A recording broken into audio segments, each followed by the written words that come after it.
Welcome back, Stas23 here, back again with some knife therapy, and today I have for you another one coming from Divo Knives. This is the Growler. Now this is a prototype, and Divo Knives, if you didn't already know, is made up of Lefty EDC and Mr. Colin from CM_Knife Designs. If you don't know who he is, he's designed this Kubi right here, and this Tucson and several other designs that he has out in the market right now. I love a lot of his work. And Kevin, Lefty EDC, he's a fellow YouTuber, and I'd like to call him a friend. Decided to make a more budget-friendly knife, being that the first one, the Stout that they dropped, was a more premium knife. This particular one's going to be, you know, somewhere in that $100 price point. The OEM for the Growler is going to be Shieldin Knives, and I've tested a lot of their or several of their knives, and so far so good with Shieldin. This is also going to be a White Mountain Knives exclusive, so if you want to pick up one of these whenever they become available, you can only get them from White Mountain Knives. I'll try to leave a community post on the channel whenever these are going to become available. So just keep an eye on that. He is going to be offering them in a stonewash and black micarta with black hardware and a satin pivot. I'm guessing they'll still have this pivot ring right here. And then you have the Divo Knives logoed pivot right there. I like how he kept it away off the blade. The blade is nice and sterile. This particular prototype's in a satin finish. It's a little too satiny for me, so I'm glad he went with the stone wash, because this just feels and looks like a knife meant to be used. He will also be offering a blacked out version with a black wash blade, black scales, and a black hardware. I'm not sure if he's going to leave the pivot satin on that one as well, but I do know the rest of that stuff he just said. And also on the prototypes, there is not a pocket clip spot for lefties. There will be one tapped. They will be tapped for left and right hand tip up carry, and they will have a filler tab covering up the little milled out spot. Let's get some quick specs out of the way. Pretty much these things aren't going to change, I don't think. But you have a total length of 7 5/8 inches, a blade length of 3 1/4 inches. You have a grip area without that forward choil from here to here of 3.1 inches, with that forward choil 4.1 inches. You have a handle scale thickness of a nice and slender 0.44 inches from here to here. And a closed width in the pocket is a little wider than, you know, your average knife at 1.5 inches, but I had no problems with it. The blade stock thickness, which I think is staying the same, is 0.116. I'm glad to see he didn't go super thick on this one.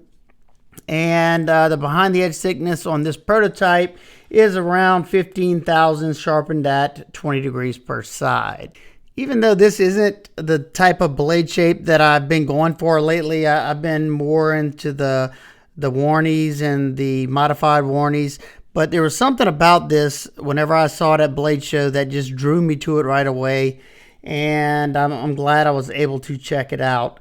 Let's take a close look at this blade. You have a nice broad blade with pretty much all belly. You can call it whatever you want. I guess it could be a modified drop point, because this does slope down to the tip.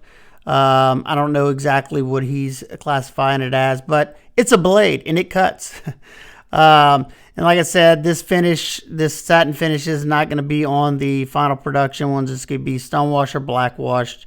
Trying to keep it simple. I know, you know, so the costs don't, you know, go up and up and up. No jimping, but definitely not needed. You do have a very usable forward finger choil, and it's rather comfortable.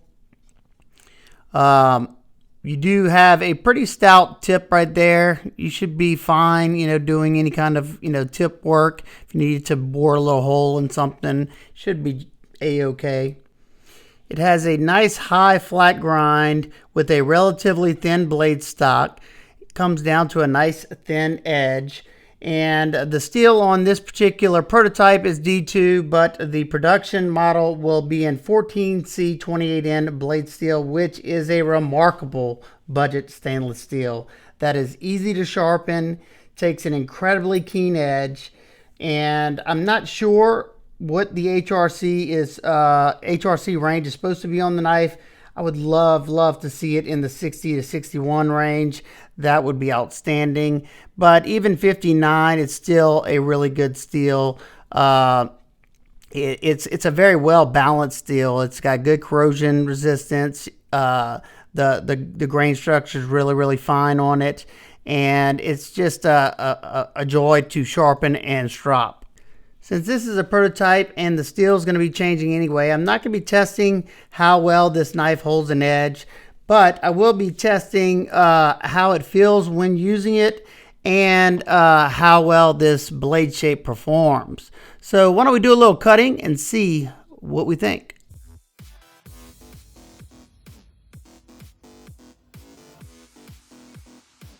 Even though this is the blade steel that will be used on the knife or the final product, I already know what Shieldon's 14C is like. I tested one of theirs not too long ago on the channel, and it performed fairly well. I was mainly wanting to check out how well this blade worked, how well it sliced, and how it felt in the hand most of all.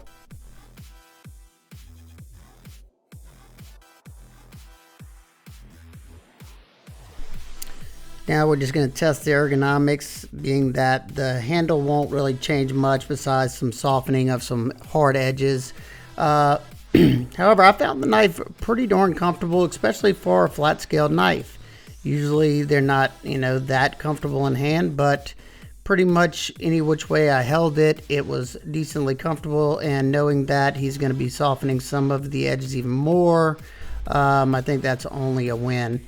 I was locked in both hammer grip and saber grip, and I had a lot of power behind the cut, and that blade shape was conducive for that type of work. This is where I think this knife's going to excel, especially the way you have that belly coming up front. Cutting down on a flat surface like this, you can do the rocking motion cuts, you can do the drag cuts with the tip. Whatever you want to do, it's going to be pretty easy. And I was kind of worried about that because I haven't been that into knives with lots of belly. I've been loving the Warncliffs because I do a lot of utility cuts in my day-to-day life. But this one was a joy to use. The pinch grip was very comfortable, and you can see me in some of the instances just like there, doing those rocking motion cuts and just hitting it right in the center of that belly and pulling back down. It worked great. I think this would be good in the kitchen doing some light food prep or something like that. If you need to cut up your apple or your sandwich or anything like that, I think it'd be great for that.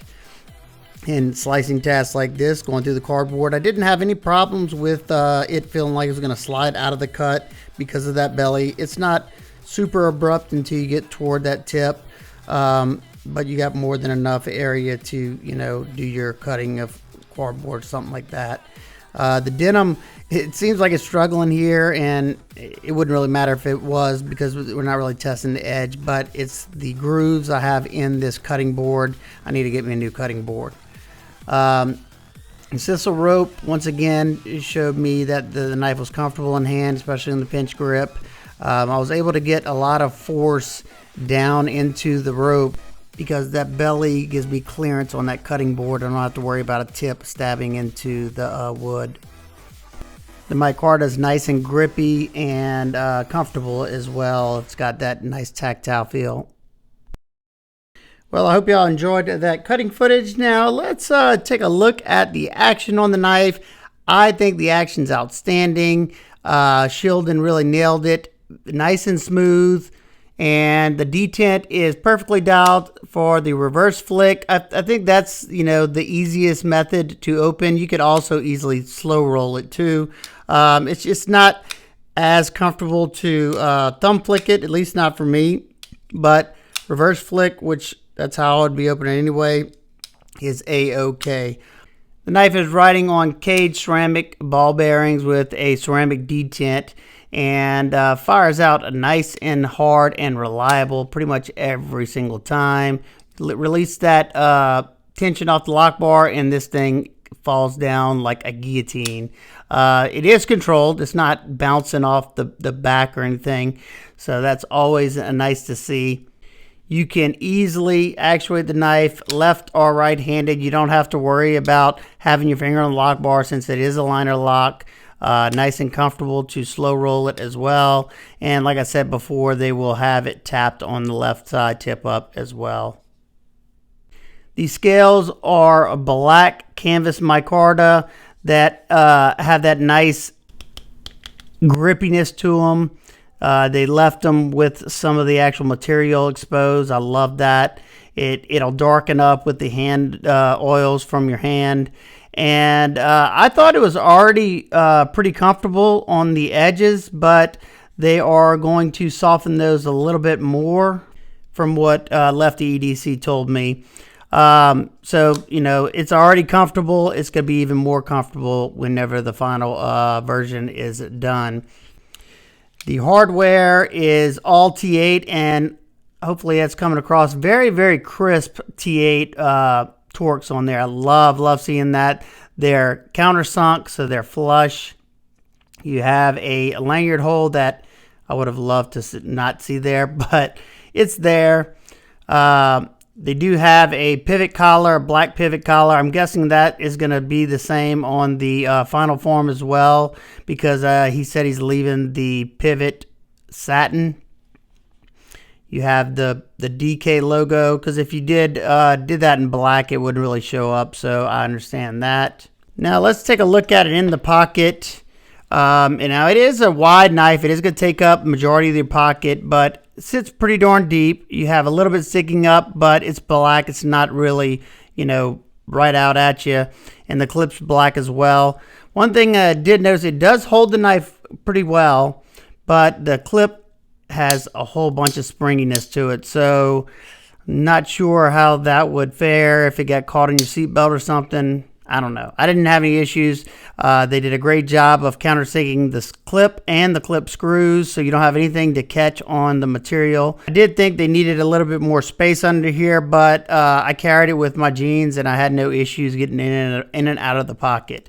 You have a black, I'm not sure if that's steel or titanium. I'm sure it's probably steel. Backspacer. Pretty much flow through construction, so you can blow it out. You have inset stainless steel liners. See, can you see that? They're coated black. They're not skeletonized, but I must say it's still rather light in hand. Let's check it out on the scale. First up in grams, 115.3 grams and 4.06 ounces. Like I said, it feels good in hand. It's well balanced. I had no issues with it being heavy or anything. Now let's take a look at the lock. You have a stainless steel liner lock. The engagement on this particular one is probably sitting at around 50%. I kind of like seeing that, especially on liner locks. That way I know it's 100% engaged with the tang of the blade.